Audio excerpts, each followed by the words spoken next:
Hello everyone, my name is Ashley Pignon and this is my unknown project for Micro 262. For this project I have unknown specimen C and we will go through a deductive process to figure out which species I chose by random. Now let's get started. Introduction. Understanding the significance of identifying unknown microorganisms is crucial for advancements in microbiology and healthcare. So why does this matter? Why is figuring out unknown C so important? And it's important because identifying the bacteria that caused an infection helps healthcare providers choose the most safe and effective treatment. You don't want to just wind up in the ER one day with an abscess on your groin and the doctor just look at you and say, maybe take some vitamin C, hopefully it goes away. No, you don't want a doctor like that. You want someone that's going to take a sample from the abscess, test it, and actually figure out what's going on, what's causing it, and how to treat it. Overview of Unknown Project. The Unknown Project focuses on determining the identity of microorganisms through systematic laboratory testing by utilizing established methods mastered in class throughout the semester in order to uncover vital information regarding the characteristics of the microbial species. Methods. This section details the various laboratory tests employed to identify the unknown organism, which will lead to the successful recognition of our unknown species. The gram stain procedure was pivotal in determining the organism's morphology. It revealed the organism's response as gram-positive, which is characterized by a thick peptidoglycan layer in the cell wall. In finding this out, we eliminated all gram-negative organisms. We also determined its shape as coccus, with some Diplococcus, which I added little images at the bottom of the screen to show you. And its average diameter ranged from 0.5 to 1 micrometer, and I will try to zoom in on the microscope. Colony characteristics and optimal temperature. The next thing we observed was our streak plate, and the media we used for this was the tryptic soy agar. And from this procedure, I learned the optimal temperature for my microorganism was 37 degrees Celsius. It is opaque with a circular colony form. Margin appears to be serrate when looked at closely with no or flat elevation. And streak plate shows a pure culture. So what do we know so far about unknown C? So far we know that it's a gram-positive cocci.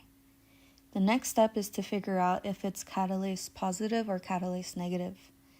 And for my prediction, I mentioned in the last slide that it was opaque. So I'm going to say it's going to be catalase positive, but we'll see. The catalase test. The purpose of this test is to identify the presence of the enzyme catalase in a microorganism by observing the production of oxygen bubbles when hydrogen peroxide is added. Our unknown organism is aerobic. Because our result is catalase positive, we can completely eliminate Streptococcus. So now we know that unknown C is a gram-positive cocci and is also catalase positive, eliminating Streptococcus entirely. Now our next step is to see if there's any growth on 15% salt agar. If there is growth, then it'll be Staphylococcus. If there is weak or no growth, then it is going to be Micrococcus. So let's take a look and see what we get next. Growth on 15% salt agar. Salt agar is considered a selective medium, meaning that due to its high concentration of salt, only salt-tolerant bacteria can grow on this agar. Our results indicate strong growth. So now what do we know about unknown C? So far we know that it's a gram-positive cocci, it is catalase positive, and it had growth on 15% salt agar, leaving us to the genus Staphylococcus and eliminating Micrococcus. The next step of the process was for me to build my own dichotomous key for unknown C, which we now know as the Staphylococcus species. The The first test is to do the mannitol fermentation test on mannitol salt agar. If the result were to be positive, we would continue with the coagulase test. But if we were negative for mannitol fermentation, we would continue on to the novo biosyn sensitivity test. So the next result of the next test determines where we go with the process. Mannitol fermentation on MSA. MSA acts as a differential medium because it contains the sugar mannitol and a pH indicator, also known as phenol red. Phenol red is an orange-red color at a pH of about 7 and turns yellow once the pH becomes acidic. So bacteria that ferment mannitol will produce the acidic byproducts, turning the agar yellow. So this image right here shows positive for mannitol fermentation. Referring back to the dichotomous key that I made for the Staphylococcus species, we now know that the species was positive for mannitol fermentation. So that leads us to our next test, which would be the coagulase test. And now we know that if it's positive for coagulase, we have S. aureus. And if it's negative for the coagulase test, we have S. hominis.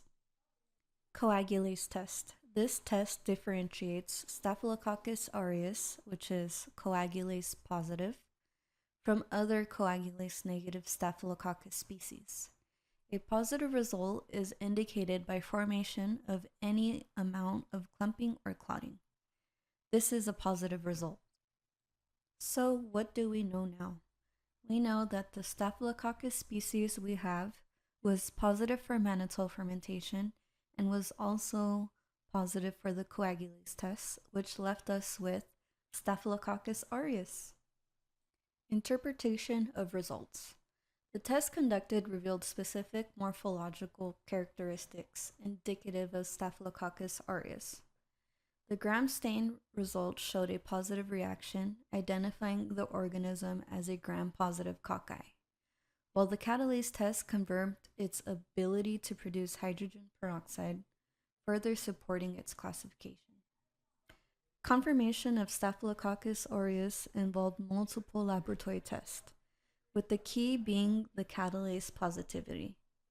These features, combined with the test results, provide strong evidence for definitive identification of S. aureus, commonly associated with various infections.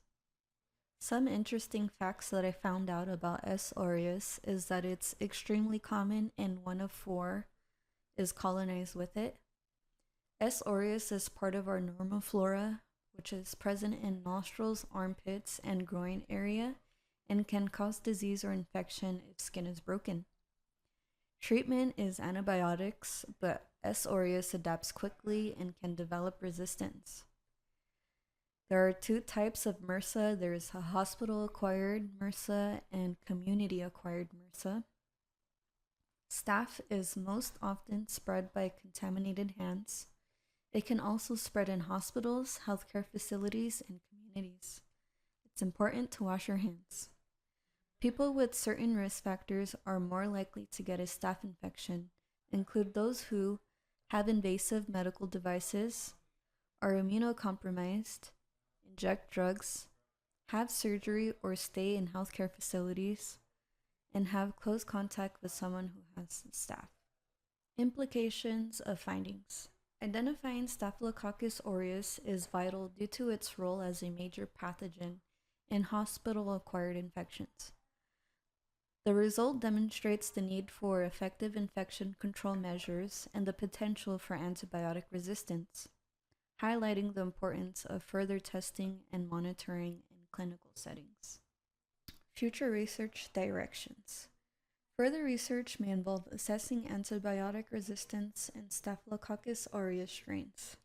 Additionally, exploring the organism's environmental impacts and potential new detection methods could contribute to public health and safety.